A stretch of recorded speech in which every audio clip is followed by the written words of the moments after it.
Welcome to the EQ Video Tip. I'm your host, Eric Forsetter. Thanks again for watching another show of the EQ Video Tip. As always, before we jump in, let's review the goals of EQ Video Tip.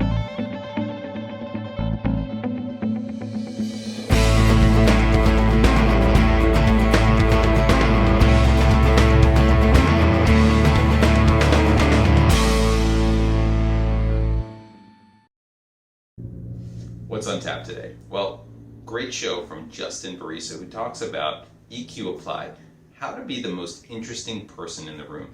And all of us want to be that interesting person. We've done shows similar to this one, but it's important to understand how you actually put it into practice.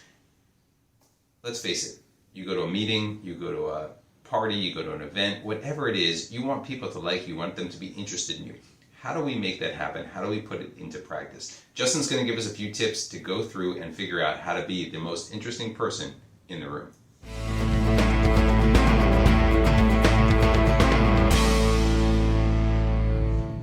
Tip number one, for you to be the most interesting person in the room, you have to be interested in what others have to say. Be interested in them first. But how do we do that? Well, think about this. People enjoy working, believe it or not, for managers who are interested in them as opposed to just interested in the work that they do. People who are interested in their outside lives and what they do and their hobbies, those people love those types of managers. Additionally, students, it was found, they learn better when their teachers actually show personal interest in them as well. So the simple act of listening can help others open up and change. We'll talk about what to do and what to ask in a second here, but remember, it's important to be interested as opposed to interesting.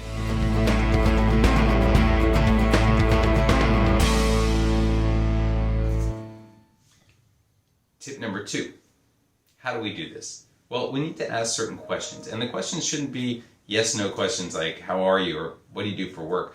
Those are boring questions. Those are things that don't elicit more responses. Instead, ask something like, where are you from? Or where have you been? Because so many people have been so many different places in their lives. And even if they've only been on little trips around the area, it's important for you to understand their life's journey. And where would you like to go? That's another great question. Again, you're asking questions like a reporter, not the yes/no questions, but questions that have a where or a what, or what's your hidden talent, or what interests you, or what would you like to learn? Things like that will elicit a response that the person actually has to think about something and give you information, because it will allow them to talk about themselves. Because people in general like to talk about themselves, their problems, their wants, their desires, their dreams. If you get them eliciting those types of responses, you're going to become the most interesting person in the room.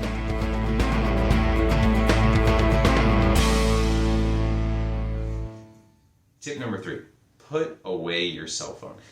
Next time you go to a restaurant, put your cell phone down, look around the restaurant, see how many people are actually engaged in conversation versus people doing this and looking at their cell phone. If you notice, I don't have my cell phone in this take either. It's so important to be present and be there for the person you're talking to. Whether it's someone you just met or someone you've known for a long time, you need to be present. And that starts with actually putting away the cell phone and actually listening to someone as opposed to just talking back and forth but not really paying attention. Start with a mindful intent, and when you have that mindful intent without the cell phone, you'll become more interesting to that person.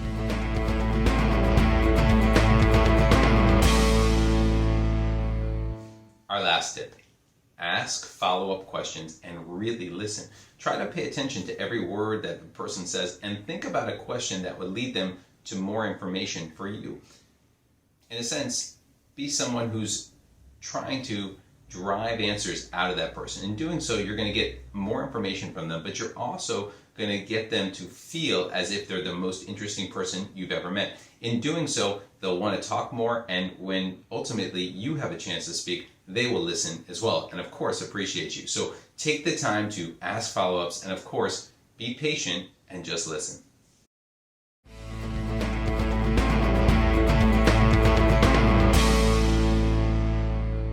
That's a wrap for this week's EQ video tip. Hopefully these tips will make you become the most interesting person in the room. Remember, take them, customize them, make them yours, and of course, use them in your daily activities.